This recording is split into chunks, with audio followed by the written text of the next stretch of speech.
Hello everyone, सभी का स्वागत है हमारे इस क्यूट्स चैनल में जिसका नाम है CUET मॉक।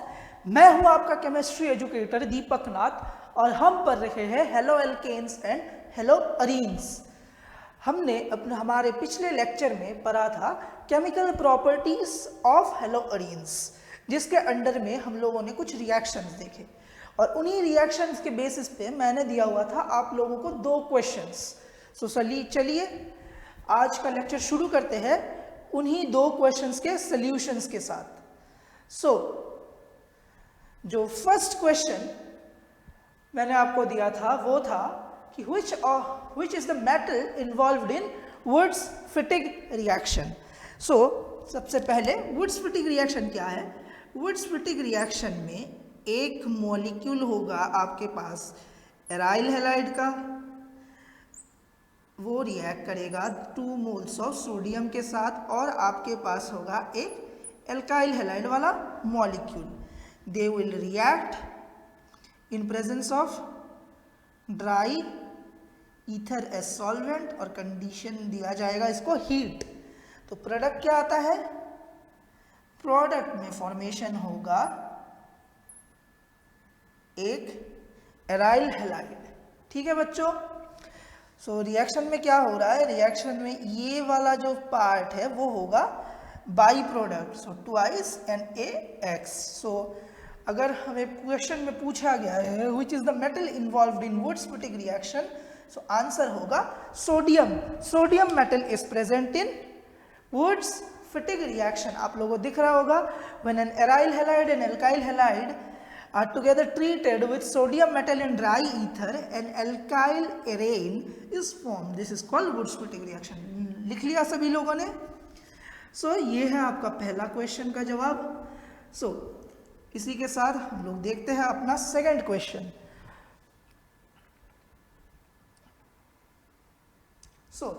हमारा जो सेकंड क्वेश्चन था वो है what happens when iodobenzene reacts with magnesium। ठीक है बच्चों, iodobenzene with reacts with magnesium in presence of dry ether followed by reaction with water. मतलब आयोडोबेंजीन का रिएक्शन करवाना है मैग्नीशियम के साथ इन प्रेजेंस ऑफ ड्राई ईथर, मतलब ड्राई ईथर बनेगा इधर सॉल्वेंट। फिर जो प्रोडक्ट आएगा उस प्रोडक्ट का रिएक्शन करवाएंगे हम वाटर के साथ और जो आएगा वो होगा हमारा फाइनल प्रोडक्ट। तो हमारे पास 4 ऑप्शंस थी।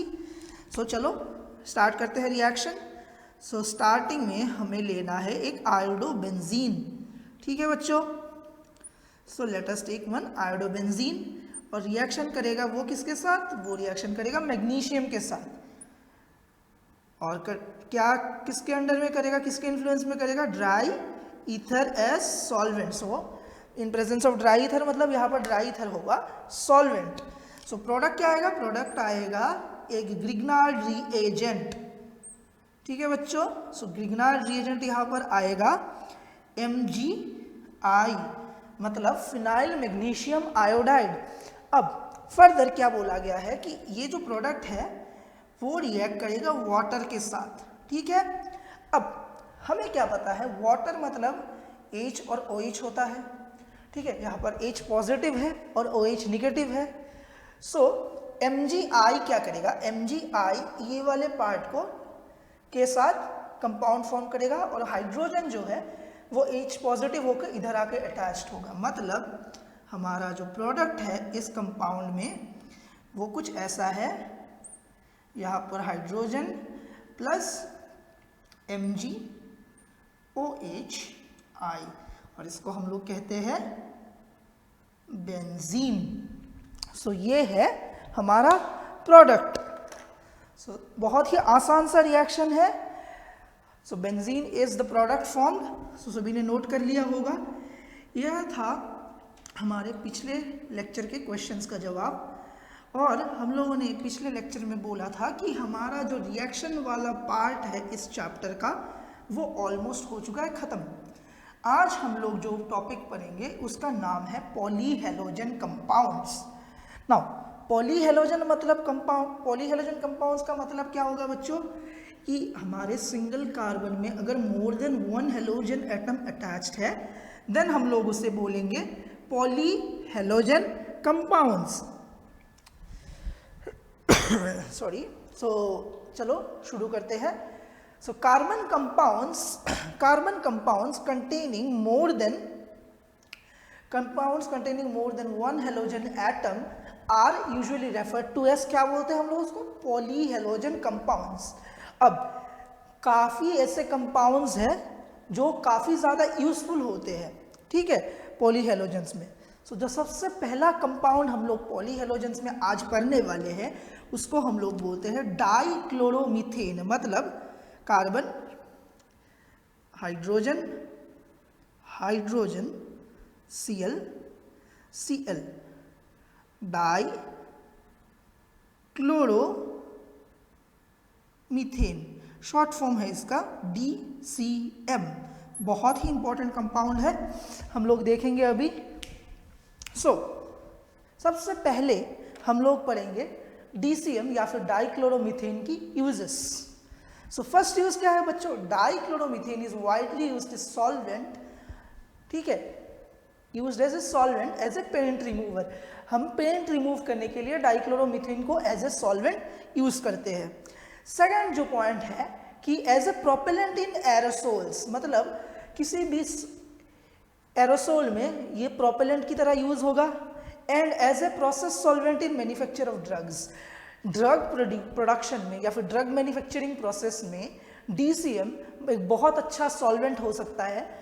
जब हम लोग हायर स्टडीज़ करेंगे केमिस्ट्री से रिलेटेड, देन हम लोग काफ़ी सारे ड्रग के सिंथेसिस भी देखेंगे। अगर किसी ने हायर केमिस्ट्री में स्टडीज़ किया तब हम लोगों को पता चलेगा कि DCM बहुत अच्छा एक सॉल्वेंट है for manufacturing of drugs. So in manufacturing of drugs as a solvent.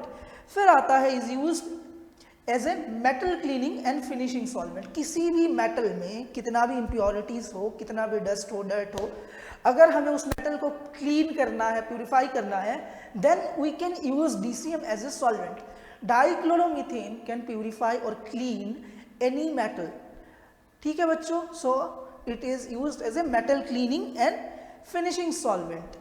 Next let us see the physiological effects की क्या क्या इंपैक्ट्स होते हैं इस केमिकल के यूज से। फर्स्ट, मिथाइलिन क्लोराइड या फिर DCM क्या करता है, हमारे central nervous system, human beings के सेंट्रल नर्वस सिस्टम को हार्म करता है, ठीक है। Lower exposure to methylene chloride in air can lead to slightly impaired hearing and vision. अगर low concentration of methylene chloride या फिर DCM से अगर हम कंटिन्यूसली एक्सपोज होते रहे, मतलब अगर हम लो लेवल्स ऑफ DCM के कंटिन्यूस कॉन्टैक्ट में आते रहे, देन क्या होता है, हमारा जो विजन, हियरिंग है एंड विजन है, उसमें थोड़ी इम्पेयरमेंट आती है, मतलब थोड़ा सा चेंजेस आता है। हम लोग परफेक्टली सुन नहीं पाएंगे, परफेक्टली देख नहीं पाएंगे। It is one of the impacts. और higher levels of methylene chloride से क्या होता है, dizziness, nausea, tingling and numbness in the fingers and toes. अगर हम ज़्यादा हाई कंसंट्रेशन ऑफ DCM के एक्सपोजर में आए या फिर हाई कंसंट्रेशन ऑफ DCM हम लोग कंटिन्यूसली हम लोग एक्सपोज हो रहे हैं हाई कंसंट्रेशन ऑफ DCM से, देन क्या होगा, first of all we will be under dizziness, हमें नोजिया फील होगा। हमारे हैंड्स एंड फीट्स के जो फिंगर्स है उनमें जो सेंसेशन है वो कम होती जाएगी और नमनेस फील होगा। ऐसा फील होगा कि आपके हाथ और पैर की उंगलियां सूज गई है, ठीक है। सो ये है फर्स्ट इम्पैक्ट। चलो देखते हैं second. In humans, direct skin contact with methylene chloride या फिर DCM causes intense burning and mild redness of the skin. अगर हम लोग डायरेक्ट कॉन्टैक्ट में आए DCM के, देन क्या होगा, then we will have a burning sensation. ऐसा फील होगा कि आपका बॉडी का जो पार्ट कॉन्टैक्ट में आया है वो जल रहा है और वो पार्ट हो जाएगा इंस्टेंटली रेड, ठीक है। नेक्स्ट है direct contact with eyes can burn the cornea. अब ये बहुत ही इंपॉर्टेंट पॉइंट है। अगर DCM आपके आंखों से कांटेक्ट होता है DCM का, then your cornea will burn instantly, ठीक है बच्चों। सो ये था DCM के बारे में। हम लोगों ने देखा DCM की यूजेस क्या है, DCM मतलब डाइक्लोरोमीथेन की यूजेस हम लोगों ने पढ़ी। फिर हम लोगों ने देखा इसके फिजियोलॉजिकल इफेक्ट्स कैसे हैं। तो आज का जो लेक्चर है ना बच्चों, वो कुछ ऐसा ही होगा, थियोरिटिकल ज़्यादा होगा। जो भी आप लोगों को स्लाइड्स में दिख रहा होगा, जो भी मैं बता रहा हूँ उसको नोट ज़रूर करें। अगर एग्जाम्स में आते हैं ऐसे क्वेश्चंस तो आप सीधे इन्हीं पॉइंट्स को लिख सकते हो, ठीक है। सो सेकंड कंपाउंड जो हम लोग पढ़ने वाले हैं उस कंपाउंड का नाम है ट्राइक्लोरोमीथेन, ठीक है। और इस कंपाउंड को हम लोग ज़्यादा कॉमनली किस नाम से जानते हैं बच्चों? इस कंपाउंड को हम लोग मोर कॉमनली जानते हैं क्लोरोफॉर्म के नाम से, ठीक है। सो what is chloroform? So let us see the structure of the compound chloroform. So carbon, यहाँ पर Cl, यहाँ पर हम लोग लगा देते हैं एक Cl, इस पोजीशन पर लगा दो Cl, ये है H, मतलब CHCl3, शॉर्टली लिखे तो CHCl3, then this is called chloroform या फिर ट्राइक्लोरोमीथेन, ठीक है बच्चों। So chloroform is slowly oxidised by air in presence. तो याद करो आप लोग, हम लोगों ने अपने चैप्टर के सेकंड लेक्चर में एक टॉपिक पढ़ा था कि क्लोरीनेशन कैसे होता है, कैसे मीथेन में हम लोग क्लोरीन इंट्रोड्यूस कर सकते हैं। तो वो एक प्रोसेस है, अगर हम लोग मीथेन को ले और उसको क्लोरीन से रिएक्ट करवाते रहे in presence of sunlight, then we can produce chloroform, ठीक है बच्चों। In presence of light to form extremely poisonous gas chloroform, carbonyl chloride, commonly known as phosphate. अच्छा, अब बात ये है क्लोरोफॉर्म को अगर हम लोग करें oxidise, what if we oxidise chloroform? मैंने आपको क्लोरोफॉर्म के प्रिपरेशन के बारे में ये बताया कि हम लोगों ने क्लोरीनेशन का मेथड यूज करना है कि इन प्रेजेंस ऑफ सनलाइट अगर क्लोरीन Cl2 मीथेन से रिएक्ट करता रहे continuously in a chain reaction, then we can produce chloroform. अब क्लोरोफॉर्म से ये नेक्स्ट जो हमें देखना है कि क्लोरोफॉर्म को अगर हम लोग in presence of air slowly oxidise करें और उसमें लाइट की भी प्रेजेंस हो, तो अब इन प्रेजेंस ऑफ एयर मतलब विथ ऑक्सीजन। सो बेसिकली क्या करना है, देखो twice CHCl3 reacts with oxygen or in presence of light. So अगर ऐसा होता है then we will get a very poisonous gas, एक बहुत ही ज़्यादा poisonous गैस हम लोग मिलेगा और उस गैस का नाम है कार्बोनिल क्लोराइड, जिसे हम लोग कॉमनली बोलते हैं phosgene. So what is the structure of phosgene?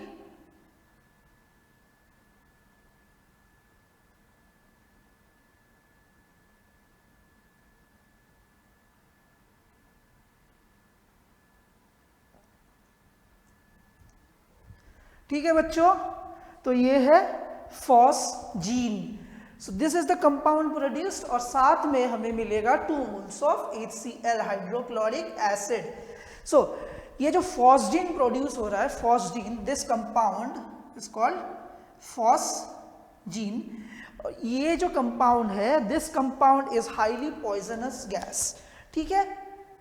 So it is therefore stored in chloroform. इस अगर ये एयर के प्रेजेंस में रहता है और ये लाइट के अगर ये एयर के कांटेक्ट में आता है in presence of light, then this is producing phosgene. Because of this reason this compound that is chloroform is stored in dark colored bottles completely filled to the brim to exclude air। मतलब consider करो अगर ये हमारे पास कुछ एक ऐसा bottle है, ठीक है, let us consider this as a bottle, ठीक है। तो हम लोग इसका कैप अगर यहाँ पर है, then we will fill this bottle completely.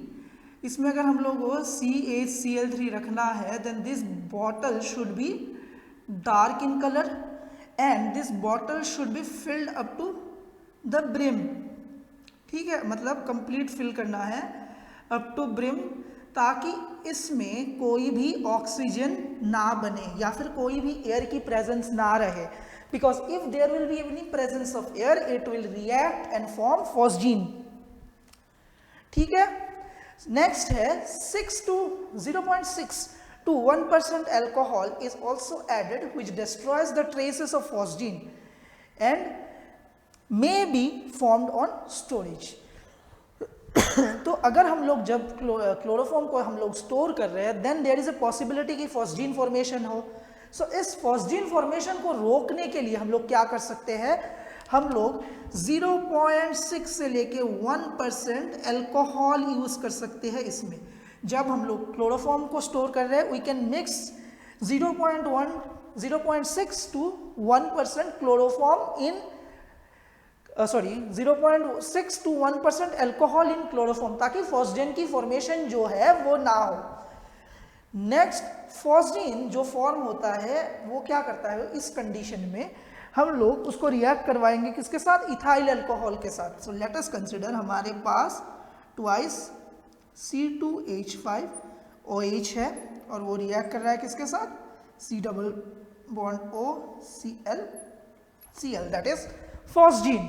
सो ये रिएक्शन हो रहा है यहाँ पर और इससे प्रोड्यूस क्या होगा बच्चों, इससे प्रोड्यूस होगा di ethyl carbonate. So basically क्या प्रोड्यूस हो रहा है यहाँ पर, twice O double bond C O C2H5O C2H5 और इस कंपाउंड को कहते हैं di ethyl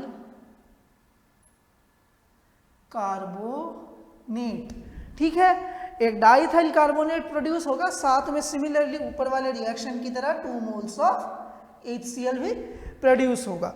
so because of this reaction the possibility of formation of phosgene changes. मतलब अगर हम लोग क्लोरोफॉर्म में अल्कोहल मिला दे, इथेनॉल बेसिकली कितने परसेंटेज, 0.6 से लेके 0.1% alcohol, then if the chlorine reacts with air to form phosgene, the phosgene will instantly react with the alcohol to form diethyl carbonate और कोई poisonous gas की formation नहीं होगी इस केस में। समझ में आ गया सभी को कि क्लोरोफॉर्म कैसे फॉस्जीन फॉर्म करता है और कैसे इस फॉस्जीन फॉर्मेशन को हम लोग रोक सकते हैं। नेक्स्ट जो इंपॉर्टेंट चीज हम लोग देखेंगे under chloroform, that is the use of chloroform की क्लोरोफॉर्म की यूजेस क्या है। सो सभी को एक आध यूज तो सबको पता होगी, क्लोरोफॉर्म में टीवी वगैरह सब देखते हैं, हम लोगों को पता है कि क्लोरोफॉर्म इज एन एनेस्थेटिक। जैसे कि टीवी में, शोज में, फिल्म्स में दिखाया जाता है कि किसी को अगर किडनैप करना हो देन क्लोरोफॉर्म डाल देते हैं या फिर क्लोरोफॉर्म सुंघा देते हैं। सो ये जो है, बिकॉज ये दिखाने का मेन रीजन वही है क्योंकि क्लोरोफॉर्म इज एन एनेस्थेटिक, किसी के साथ करना नहीं है ऐसा, ठीक है, but chloroform is an anaesthetic. So चलो देखते हैं इसकी uses. So first, it is a solvent, ठीक है, chloroform is a very good solvent for resins, rubbers, oils and fats, alkaloids, iodine and many other substances. किसी भी alkaloid product, terpenoid product consider करो, या फिर कोई भी ऑयल हो, फैट हो अपने पास, कोई भी अपने पास आयोडीन वाला कंपाउंड हो, या फिर कोई भी रेजिन या रबर हो, अगर उनको हम लोगों को डिसॉल्व करना है then we can use chloroform as a solvent because chloroform is a good solvent. ठीक है, नेक्स्ट है the major use of chloroform today is in the production of freon refrigerant R22। तो फ्रेऑन्स के बारे में हम अपने आज के लेक्चर में ही पढ़ने वाले हैं आगे।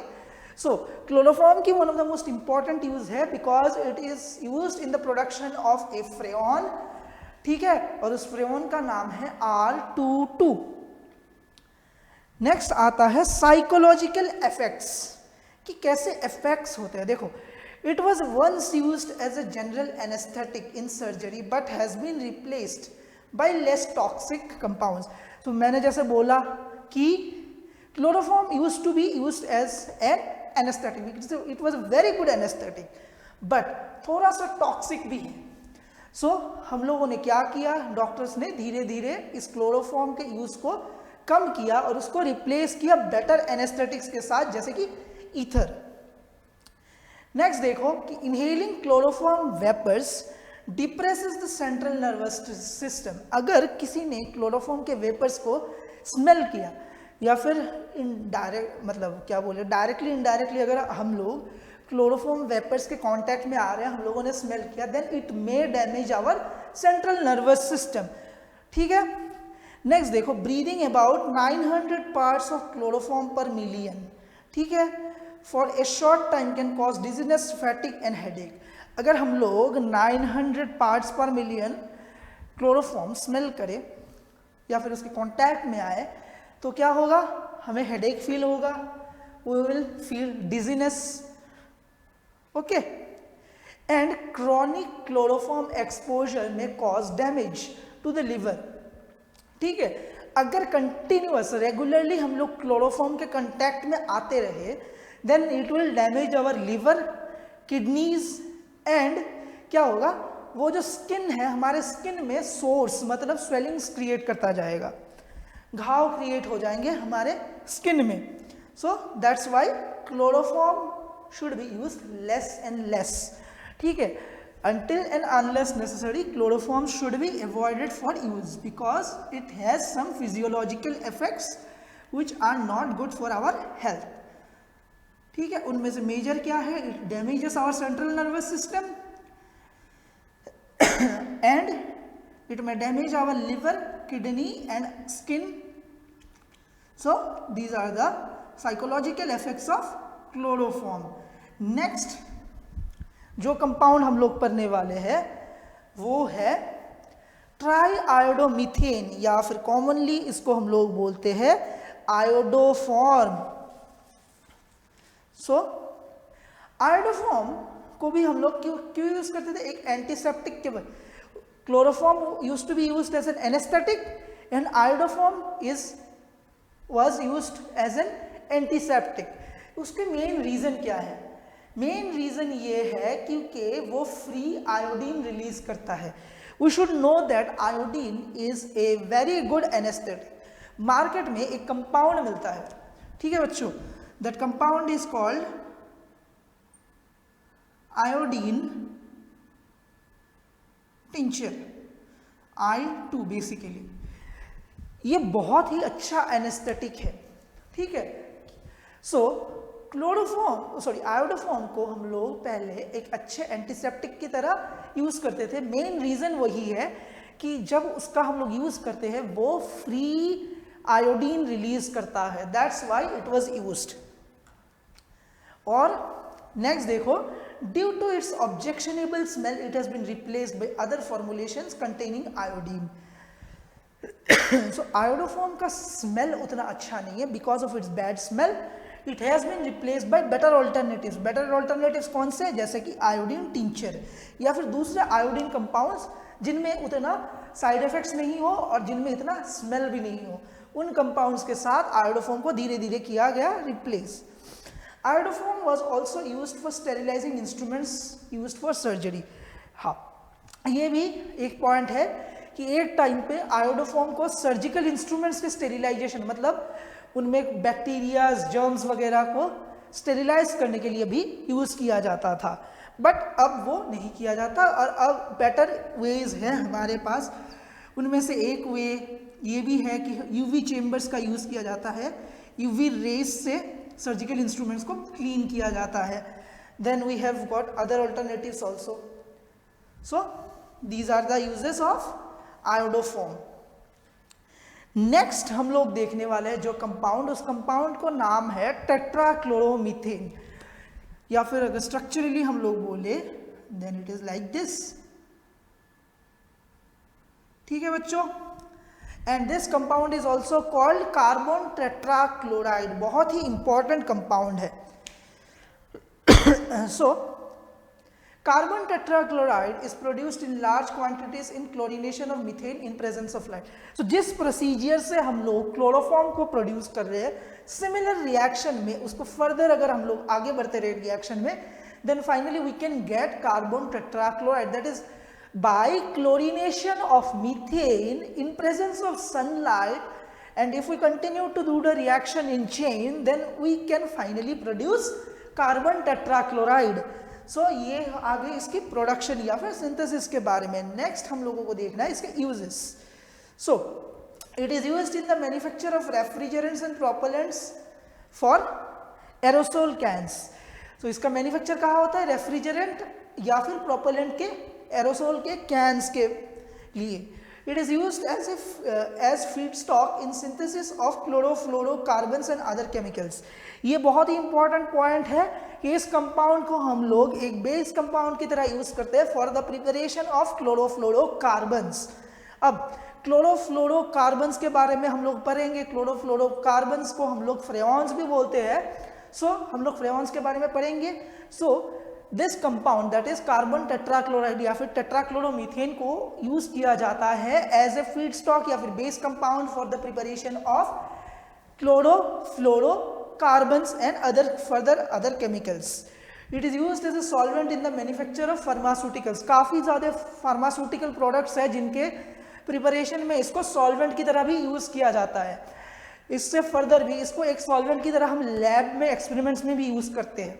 सो these are some of the uses of carbon tetrachloride. और एक देख लो, until the mid 1960s it was also widely used as a cleaning fluid, both industry as a degreasing agent and in home as spot remover and as fire extinguisher. So carbon tetrachloride का mid 1960s तक cleaning fluid की तरह industry में use होता था, डीग्रीजिंग agent की तरह use होता था मशीन्स को डीग्रीज करने के लिए. फर्दर इसका यूज होता था घर में से किसी भी फ्लोर पे, वॉल्स पे, कहीं पर भी कुछ स्पॉट्स हो उन स्पॉट्स को हटाने के लिए. और एक सबसे इंपॉर्टेंट यूज था, इस कंपाउंड का यूज होता था in the form of A fire extinguisher और उसको हम लोग बोलते थे पायरीन. ठीक है बच्चों. So it was used as fire extinguisher in under the name of pyrene. Next चलो हम लोग देखते हैं कि इस कंपाउंड मतलब कार्बन टेट्राक्लोराइड की साइकोलॉजिकल इफेक्ट्स क्या होती है, क्या इंपैक्ट्स होता है इस कंपाउंड के यूज से. So exposure to carbon tetrachloride causes liver cancer in humans. So अगर हम लोग कार्बन टेट्राक्लोराइड के ज़्यादा कांटेक्ट में रहते, ज़्यादा यूज होता है हमसे, अगर हम लोग कार्बन टेट्राक्लोराइड का मैक्सिमम यूजेस कर रहे हैं then we will be susceptible to liver cancer. ठीक है. Most common effects are dizziness, nausea and vomiting which can cause permanent damage to nerve cells. So और एक इम्पैक्ट है कि इस कंपाउंड के कंटिन्यूअस यूज से हमें वॉमिटिंग, नॉजिया और डिजीनेस की प्रॉब्लम हो सकती है जो हमारे नर्व्स को परमानेंटली डैमेज कर सकते हैं. और it can also further lead to coma, unconsciousness और even death. So it is one of the most dangerous psychological effects of carbon tetrachloride. Note जरूर करना सभी. और exposure to carbon tetrachloride vapours can make heart beat irregular और may even stop it. So अगर हम लोग carbon tetrachloride CCl4 vapours को बार बार intake कर रहे हैं, डायरेक्टली इनडायरेक्टली अगर हम इसको ले रहे हैं देन क्या हो सकता है, it will cause irregularities in our heart beat. Basically क्या होता है, average heart beat of a normal adult person कितना होता है, 72 बीट्स पर मिनट. बट अगर हम लोग कार्बन टेट्राक्लोराइड के वेपर्स के कंटिन्यूअस कांटेक्ट में रहे then there will be a huge irregularity in the heart beat. इतनी भी इरेगुलरिटी हो सकती है कि एक टाइम पे हार्ट बीट करना बंद कर दे, मतलब इट विल स्टॉप. और अगर आई कांटेक्ट में आता है it will cause a massive and huge irritation. Next देखते हैं चलो एनवायरमेंटल इफेक्ट. कार्बन टेट्राक्लोराइड से एनवायरनमेंट में क्या होता है. अब ये बहुत इंपॉर्टेंट है बच्चों, स्टार कर देना इस पॉइंट को, काफ़ी ज़्यादा इंपॉर्टेंट है ये वाला पॉइंट कि when carbon tetrachloride is released into the air it goes to the upper atmosphere and depletes the ozone layer. ठीक है. सो कार्बन टेट्राक्लोराइड अगर एटमॉस्फेयर में रिलीज किया गया, ये धीरे धीरे अपर एटमॉस्फेयर मतलब ऊपर की तरफ मूव करता रहेगा until and unless it reaches the ozone layer, जहाँ पर ये ओजोन लेयर में डिप्लेशन करवाएगा, मतलब it will damage the ozone layer. So it is one of the most major harmful effects of carbon tetrachloride because it damages or depletes the ozone layer. और हमें पता है ओजोन लेयर बहुत ही important है हमारे एनवायरनमेंट के लिए because it blocks the UV rays from directly entering the earth. So carbon tetrachloride goes into the air, it will deplete the ozone layer. So ये थे इसके साइकोलॉजिकल और एनवायरमेंटल इफेक्ट्स. सो अभी तक हम लोगों ने काफ़ी सारे कंपाउंड्स देखे. नेक्स्ट हम लोग जो कंपाउंड देखेंगे उसे कहते हैं freons, and that also commonly known as chlorofluorocarbons. वो भी specifically chlorofluorocarbons of methane and ethane. अगर उनको कलेक्टिवली बोला जाए then they will be collectively known as freons. ठीक है बच्चों, वो नॉन टॉक्सिक होते हैं, ठीक है, लिक्विफाइब इजीली लिक्विफाइबल होते हैं, एक्सट्रीमली स्टेबल होते हैं, अनरिएक्टिव भी होते हैं. सो कुछ एग्जांपल्स आप लोग को दिख रहा होगा क्लोरोफ्लोरोकार्बन्स की, जिसमें से मैंने इधर दिए शो मार्क कर रहा हूँ आपको. CF4 इसको बोलते हैं हम लोग फ्रेऑन 14, फिर CF3Cl फ्रेऑन 13, CF2Cl2 फ्रेऑन 12, CFCl3 फ्रेऑन 11. So these are some of the examples of freons. Next हम देखते हैं एक प्रिपरेशन मेथड फ्रेऑन्स की. सो फ्रेऑन 12 या फिर CCl2F2 is one of the most common freons in industrial use. It is manufactured from the tetrachloromethane by Schwartz reaction. हम लोगों ने ये वाली रिएक्शन अपने चैप्टर में पहले पढ़ लिया है कि Schwartz रिएक्शन में कैसे प्रोड्यूस कर सकते हैं हम लोग फ्रेऑन. सो बेसिकली क्या होगा, हम 3 मोल्स ऑफ CCl4 लेंगे और उसका रिएक्शन करवाएंगे किसके साथ, उसका रिएक्शन करवाएंगे SbF3 के साथ, 2 moles of SbF3. So this is the reaction. और इस रिएक्शन का कैटलिस्ट कौन होगा, इस रिएक्शन का कैटलिस्ट होगा SbCl5. ठीक है, antimony chloride. So what will be the product? The product of the reaction will be 3 moles of CCl2F2 और साथ में इसमें बाई प्रोडक्ट क्या फॉर्म होगा, बाई प्रोडक्ट फॉर्म होगा 2 moles of SbCl3. So there will be 2 moles of SbCl3. So this is the reaction. और इस reaction को हम लोग क्या बोलते हैं, इस रिएक्शन को बोला जाता है Schwartz reaction. It is a name reaction.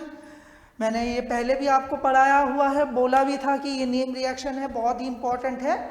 So this is the method of preparation of freons. And by 1974 total freon production in the world was about 2 billion pounds. मतलब 2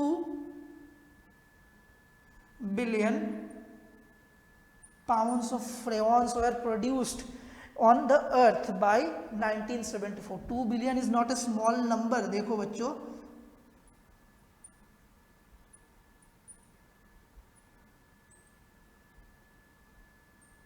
ये वो अमाउंट है. This is 2 billion.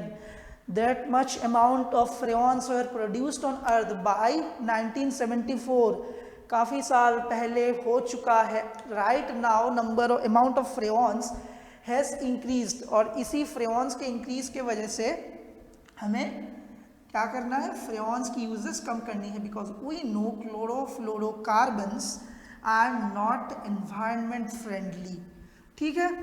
So ये था preparation, method of preparation of chlorofluorocarbon of methane और ethane, that is commonly known as freons. ठीक है. तो हम लोगों ने स्पेसिफिकली कौन सा देखा, हम लोगों ने देखा कि फ्रेऑन 12 को हम लोग कैसे प्रिपेयर कर सकते हैं. So next let us look at the uses of freons. So freons are odorless non-toxic gas which is stable even at room temperature.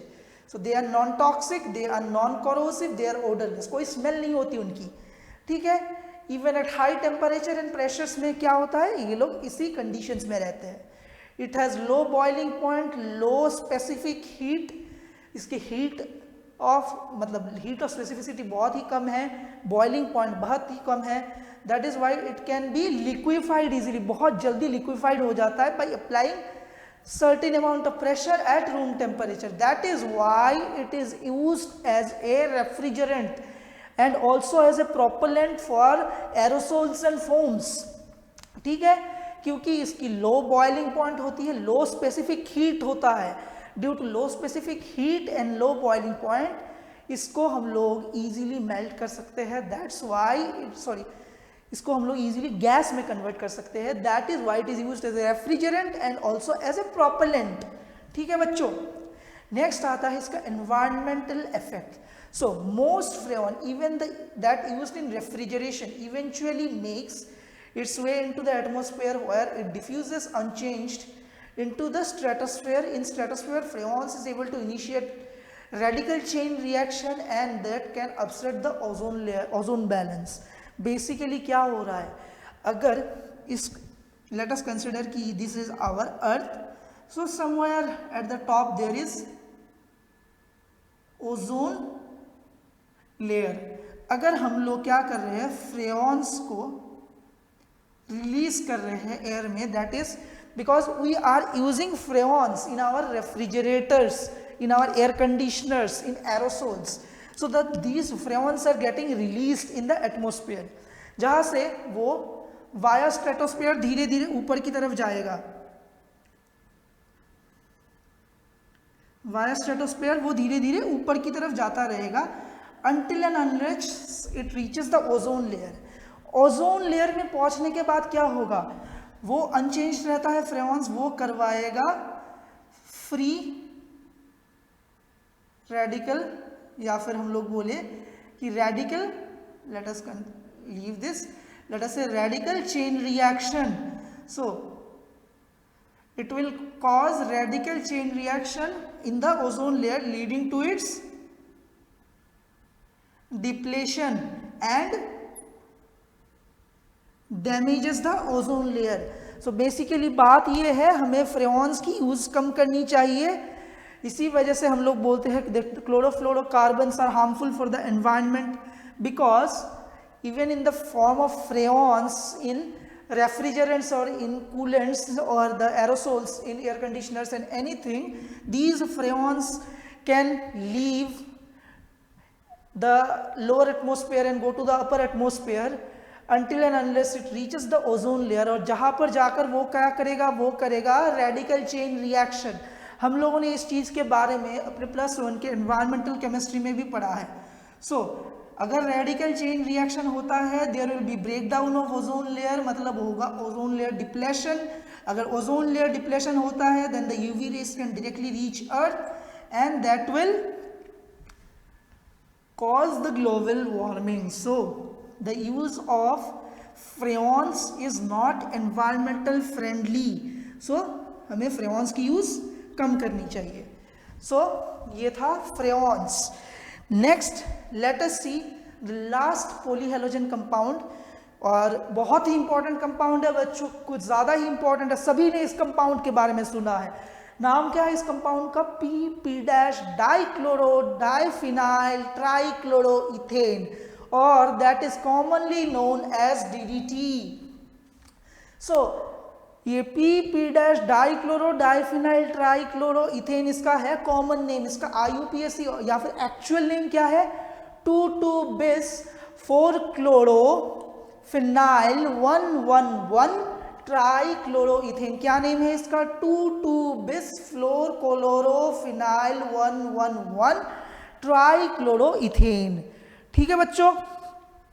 Now DDT was the first organic chlorinated insecticide. First insecticide था ये जिसमें chlorine का use हो रहा था, और ये organic insecticide था, और इसको प्रिपेयर कब किया गया था, 1873 में. बट नॉट अंटिल 1939 इसका यूज लोगों को पता था. In 1939 Paul Muller of Geigy pharmaceuticals in Switzerland क्या किया था उन लोगों ने, उन्होंने इफेक्टिवनेस डिस्कवर किया था कि DDT के इफेक्ट इंसेक्टिसाइड के फॉर्म में कैसे होती है. ठीक है, और इस रीजन से पॉल मुलर को 1948 में नोबेल प्राइज मिला था in the field of medicine and physiology. So that was the discovery of DDT. आते हैं DDT की प्रिपरेशन पे. Now it is prepared by the heating chlorobenzene with trichloroacetaldehyde, जिसे हम लोग बोलते हैं क्लोरेल. ठीक है बच्चों, तो रिएक्शन देखते हैं कैसे प्रिपेयर करते हैं हम लोग. सो लेट अस कंसिडर, हमारे पास यहाँ पर एक क्लोरीन है, यहाँ पर hydrogen. Late us consider another mole. So these are chlorobenzene. Now these two chlorobenzene reacts with this compound that is C double bond O single bond C Cl3 is known as trichloroacetaldehyde or chlorel.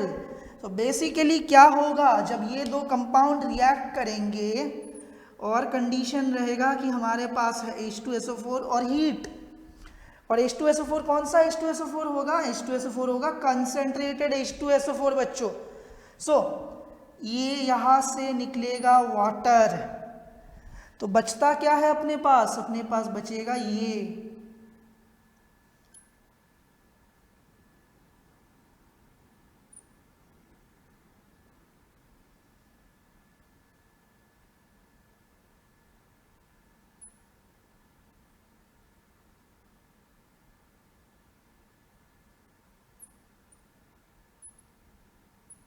and this compound is called DDT. और साथ में मिल रहा है हम लोगों को water.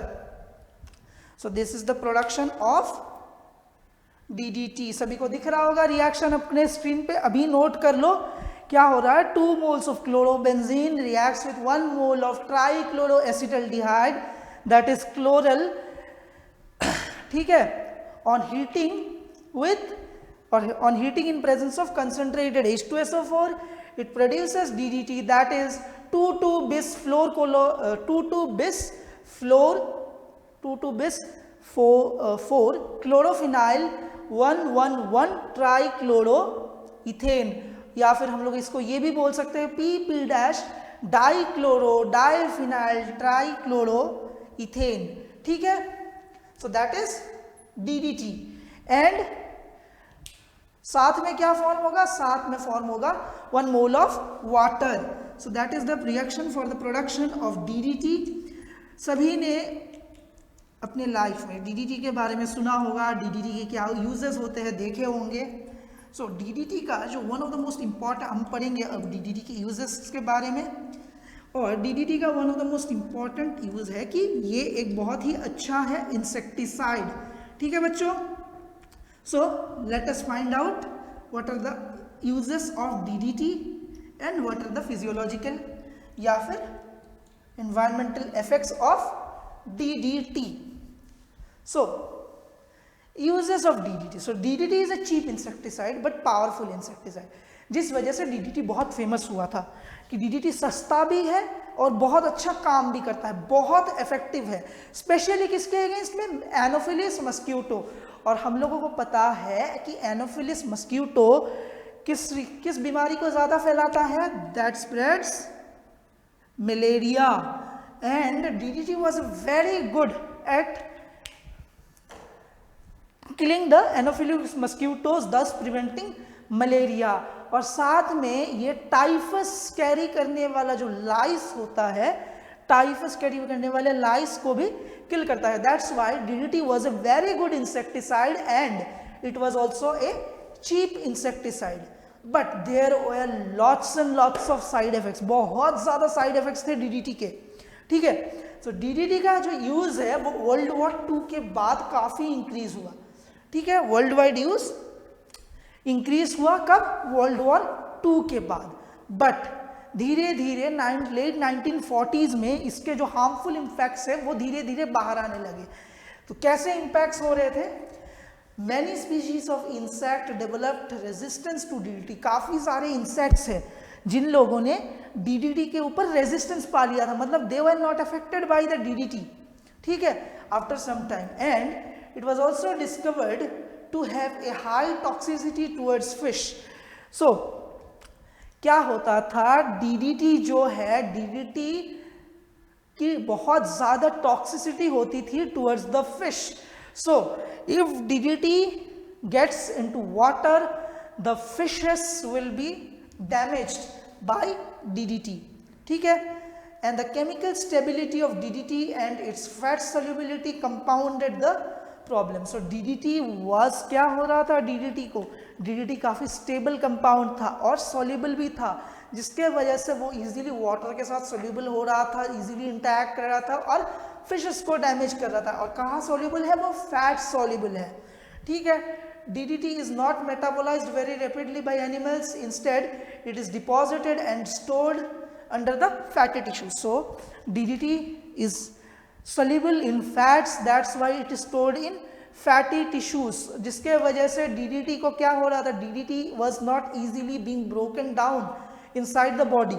अगर by chance कोई DDT intake कर लेता है आपकी या फिर किसी भी एनिमल की बॉडी में, इतना अच्छा मेटाबॉलिज्म नहीं है कि डीडीटी को रैपिडली ब्रेक डाउन कर सके, ठीक है। और ऐसे करने से क्या हो रहा है, डीडीटी का अगर ब्रेक डाउन हो नहीं रहा है, then DDT is gradually increasing और रैपिडली बढ़ते ही जा रहा है, बढ़ते ही जा रहा है। सभी बच्चों ने, जिन लोगों ने बायो पढ़ा है, बायो में उन लोगों ने इकोलॉजी एंड एनवायरमेंटल साइंस में डीडीटी के साइड इफेक्ट्स के बारे में पढ़ा होगा, ठीक है, कि डीडीटी जो है उसकी कंसंट्रेशन स्लोली इंक्रीज हो जाती है एनिमल्स में, और with time it can be so high then it can damage the metabolism completely. So DDT because क्या होता है, वो ओवर टाइम बिल्डअप हो रहा है बॉडी में। सो because of these reasons in 1973 DDT was banned in United States. America ने 1973 में डीडीटी के इस साइड इफेक्ट की वजह से 1973 में इसको क्या किया था, बैन किया। So America band DDT, but still world में काफ़ी सारे कंट्रीज अभी भी है जहां पर डीडीटी की यूज हो रही है। So these are the side effects और the environmental effects, physiological effects जो डीडीटी के वजह से हो रहे हैं। DDT is fat soluble, that's why it is not easily metabolised in human body. ये धीरे धीरे ग्रेजुअली इसकी क्वांटिटी बॉडी में इंक्रीज हो रही है और etcetera. So because of this side effects DDT का यूज भी धीरे धीरे कम किया गया है as insecticide. Otherwise DDT was one of the best insecticides against the female Anopheles mosquito and the typhus germ, ठीक है। So these are the polyhalogen compounds. So ये थे हमारे सिलेबस के polyhalogen compounds जिनके बारे में हमें जाननी थी।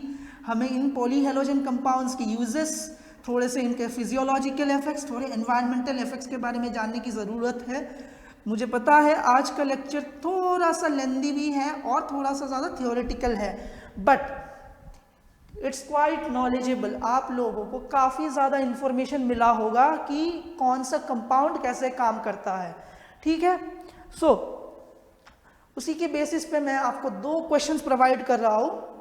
सो the first question is what is the reason for iodoform to be used as an antiseptic. Iodoform को एंटीसेप्टिक के फॉर्म में हम लोग क्यों यूज करते हैं। सो 4 ऑप्शन है आपके पास, करेक्ट आंसर जरूर कमेंट करें। Second question, which of the following is not a harmful effect of DDT. So यहाँ पर आपको 4 ऑप्शंस दिख रहे हैं, कौन सा डीडीटी का हार्मफुल इफेक्ट नहीं है ये भी हमें निकालना है। So these are the 2 questions and further आप लोगों को हम लोगों ने स्टार्टिंग में बोला था कि हर चैप्टर के एंड में हम लोग आपको 2 मॉक्स प्रोवाइड करेंगे फ्री ऑफ कॉस्ट। सो ये आज का लेक्चर हमारे इस chapter haloalkanes haloarenes का लास्ट लेक्चर था। सो आपको इस लेक्चर के डिस्क्रिप्शन में लिंक मिल जाएगा दोनों मॉक्स के लेक्चर ज़रूर देखें, मॉक्स को भी आंसर करें, ताकि आप लोगों को पता चले कि आप लोगों ने कितना इनटेक किया, कितना आपको समझ में आया है ये चैप्टर। सो ये हमारा था आज का लेक्चर, जिसमें हम लोगों ने पढ़ा पॉलीहेलोजन कंपाउंड्स। ठीक है बच्चों, सो इसी के साथ होती है आज की लेक्चर एंड। अगर आप लोगों को आज का लेक्चर अच्छा लगा हो तो ज़रूर वीडियो को लाइक करें, अपने दोस्तों के साथ शेयर करें और हमारे इस चैनल CUET मॉक को अभी के अभी सब्सक्राइब करें। सो मिलते हैं अपने अगले लेक्चर में कुछ इंटरेस्टिंग सा चीज़ लेकर, क्योंकि अगले लेक्चर में हम लोग करेंगे प्रॉब्लम सॉल्व कि कैसे क्वेश्चंस को अप्रोच करते हैं। सो इसी के साथ एंड करते हैं आज की लेक्चर। थैंक यू बच्चों, see you in your next class.